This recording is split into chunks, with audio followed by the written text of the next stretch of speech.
Good afternoon, everyone. Good afternoon, sir. I am Alvin Vincicalab, leader of Group 4, who are tasked to report about delivery and presenting the case. So, before we proceed, let's define first what is delivery. Delivery is the physical action of the speakers during presentation.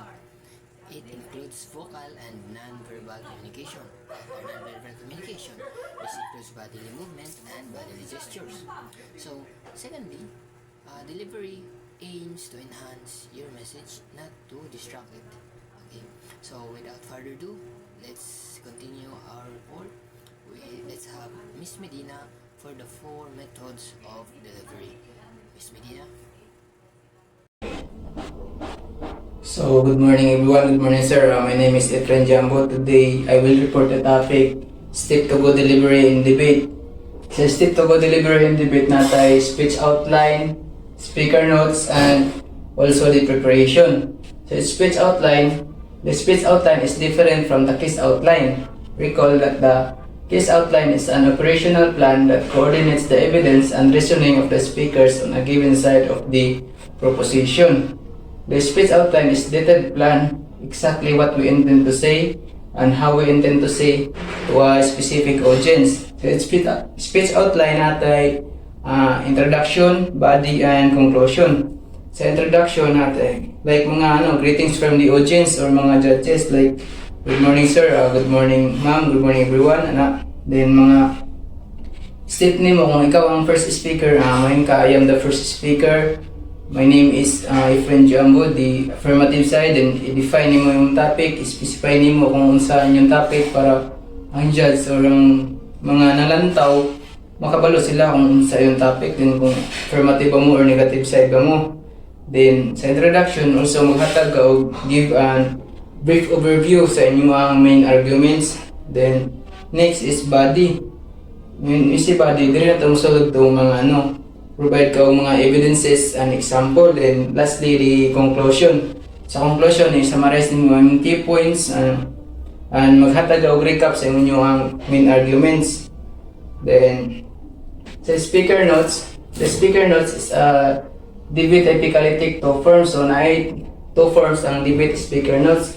The first involve the debate situation itself. So debate situation itself, mingon tayo nga na debate situation itself. So kumbaga ako, istorya ko dire kay akong time din kay istorya ko dire. Dapat ikaw nga naminaw, mag-take down notes ka para imuha na pong time na kay ma-response sa ako ka din. The debate will record notes on the flow sheets as an opponent is speaking. So, mo taong ninyong ganina, mag-take down notes ka para while ga istorya na yung dili pa yung time, mag-take down notes ka sa naay istorya, maminaw ka yung mga take down notes, mga important. Then,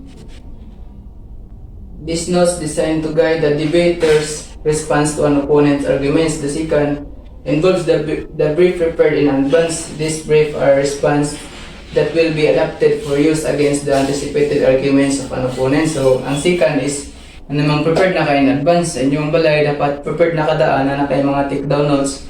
Dapat po, magsulat kang take down notes, dili po nimo ingon nga word by word niyo pagsulat. Dapat mga key point lang, mga keyword, kung saan na siya, mga ginagmay lang ba, mga imuara kung sabtan. Dili nang imong word by word kay mataas na po kayo ang imong madaghan na po kayo masulat. Dapat mga keyword lang, gilagmay lang. Then sa speaker notes natay natay first speaker, second speaker, also third speaker. Sa first speaker, define the mga topic, then explain mo ang imong team, inyong position.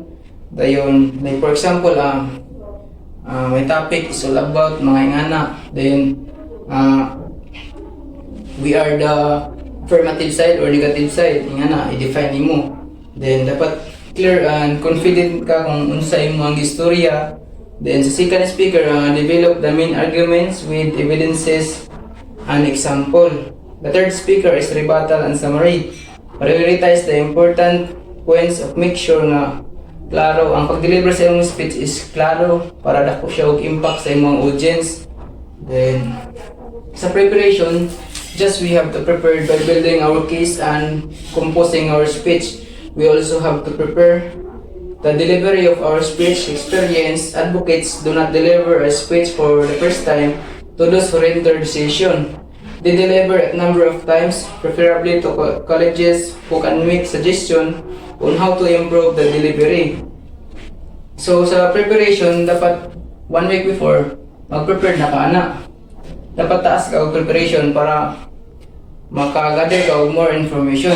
Like for example, kabalo na kasi yung topic, mag-research ka sa yung topic, then mag-research ka, mag-gather ka og more information, then pag nanakay yung mga information, kabalo na kasi yung kabalo na ka kung unsa na yung topic, then mag-practice na ka og speech, mag-practice ka og deliver sa yung speech. Like example, mag-record ka sa cellphone sa mga voice, then or maglantaw ka sa amin, or sa imong kagrupo, mag-istoryahan na mo, mag-practice mo para if napay mga kulang is madugangan na nila na imo judge nimo nga imo ang kauban para isakto ang imo ang sayop. Then dapat clear og loud ang imong voice, imong pag-deliver. Dayon dapat maintain ka og good eye contact, and dapat kalma ra ka, dili ka maratol para dili ka makulbaan. Then dapat ready ka sa imong mga challenges, then mga struggles nga imong ma-encounter in actual na jud nga debate. Dapat sa inyo adaan nga dapat sa inyo palang balay is naka-prepared na ka nga kung sa mahitap nimo is imo jud nang dawaton kung affirmative ka or negative. Dapat kung win ka or malose ka, dapat dawaton jud nimo kay namay judge ninyo. Sila man ay magbuhat sa inyo ang kung kinsa ang mudaog or kinsa ang mapildi. So maura to, that's all. Thank you. So good day to you, sir. So today is my topic, which is vocal expression in non-verbal communication. So there are actually 5 qualities that are important in non-verbal communication, which is number 1 is rate. Speakers should maintain at a pace that allows the audience to follow without losing interest. Overly fast or slow speech can hinder comprehension. Adapting the rate to suit the audience is critical. It is because the way that we should communicate and to speak to our audience is, it must be at a steady pace that they can hear it clearly, and they can feel the words that we said to them. So number 2, pitch. A varied pitch enhances the presentation, with lower pitches generally being more compelling. High pitch tone should be used sparingly for emphasis. So this means that a lower pitch generally means more compelling or convincing. Well, high pitch tones should be used sparingly for emphasis or to provide or to show that it is the right point. So intensity. The volume should be appropriate for the setting, ensuring that the audience can hear clearly without straining. Overly loud or soft delivery can distract from the message. So number 4, flexibility. Adjusting rate, intensity, and pitch helps emphasize key points and transitions effectively. Subtle variations improves delivery without drawing attention from the technique itself. So it means that within these 3, which is intensity, pitch, and rate, we must adjust it in order to give out or to emphasize key points and to transition from into transition to different topics. Yeah. So quality. A pleasant, resonant voice free of undesirable traits such as nasality or throatiness foster a positive reaction. So it means that a very good or deep voice can allow audience to listen to our voice without or to be comforted by our voice, and it fosters a positive reaction from them. So yeah, as a speaker, the takeaway from this explanation is that how you say something is just important as what you say. Your voice and body language are tools to make your message clearer and more impactful.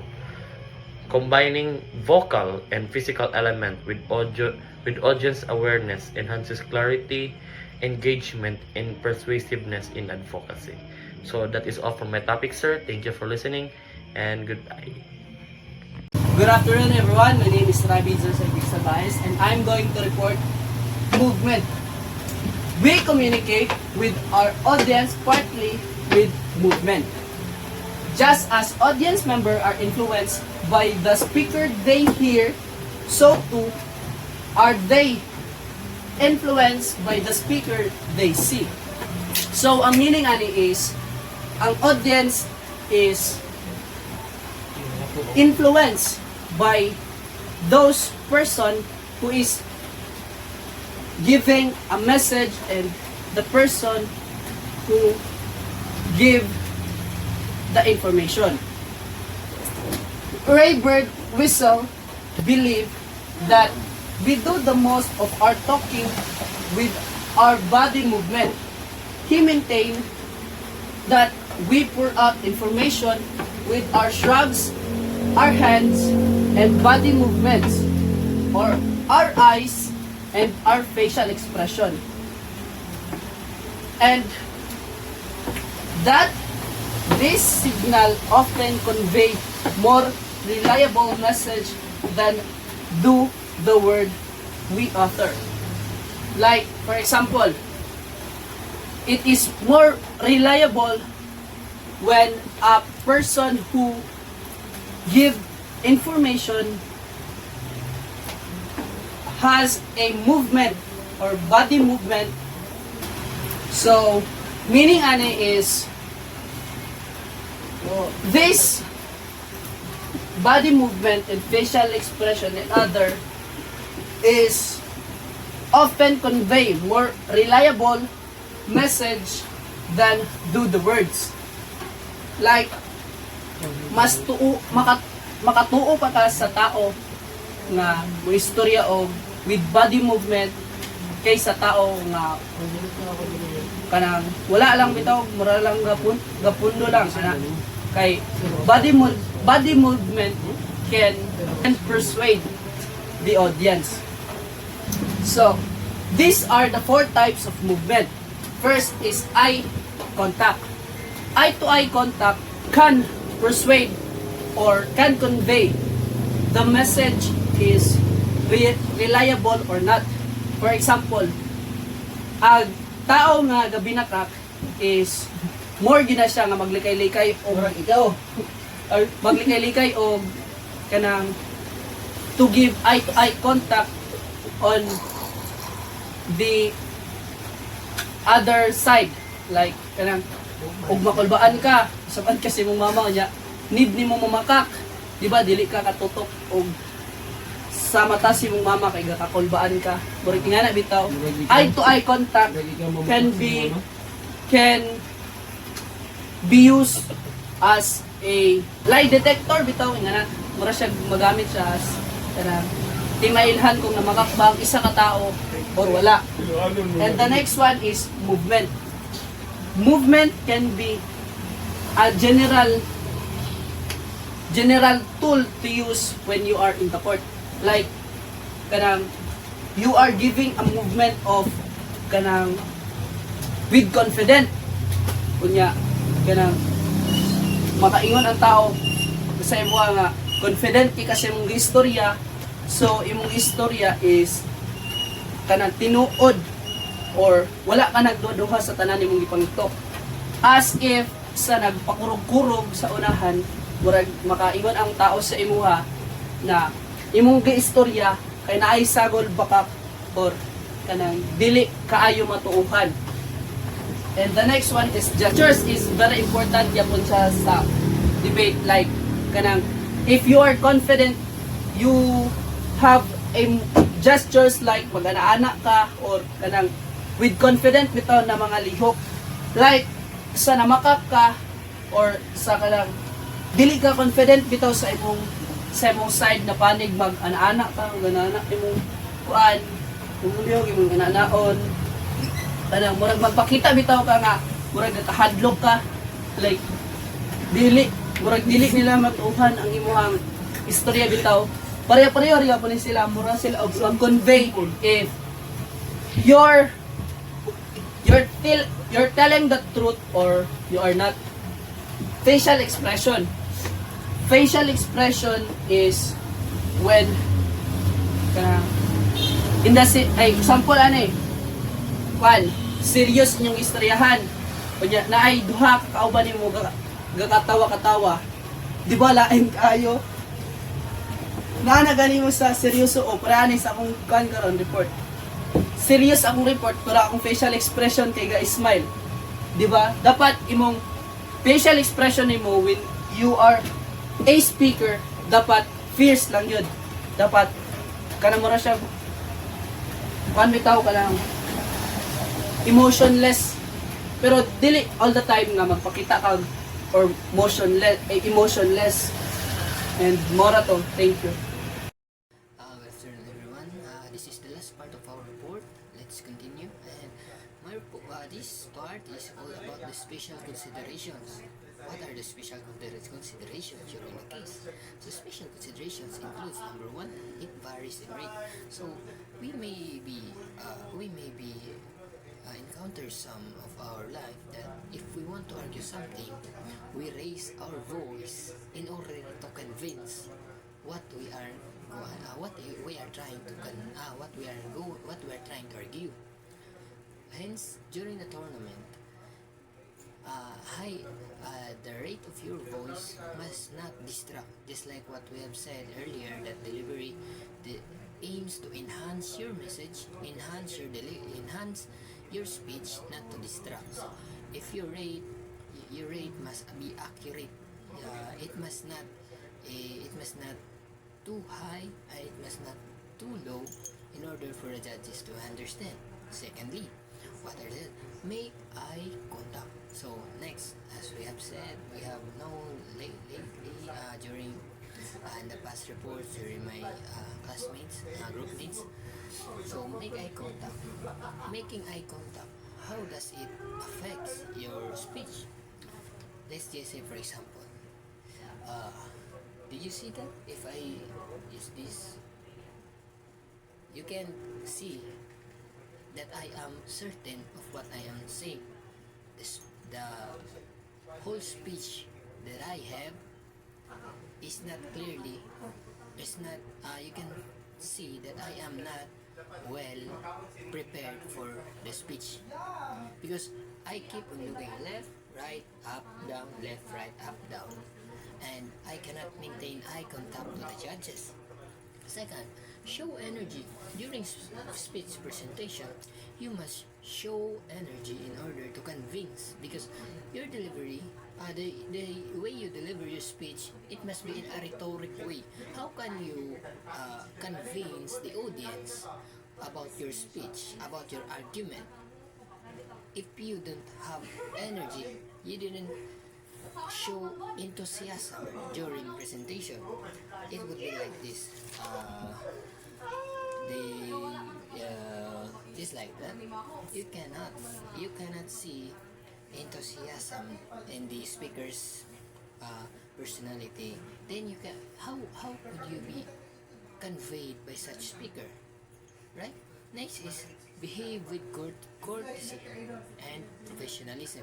What are those? Before you start your speech, you must see who are around. You must greet them. Good morning, ma'am. Good morning, sir. To our judge, fellow debater, to our opposition, to our judges, to our dear timer, to our dear moderator. Good morning.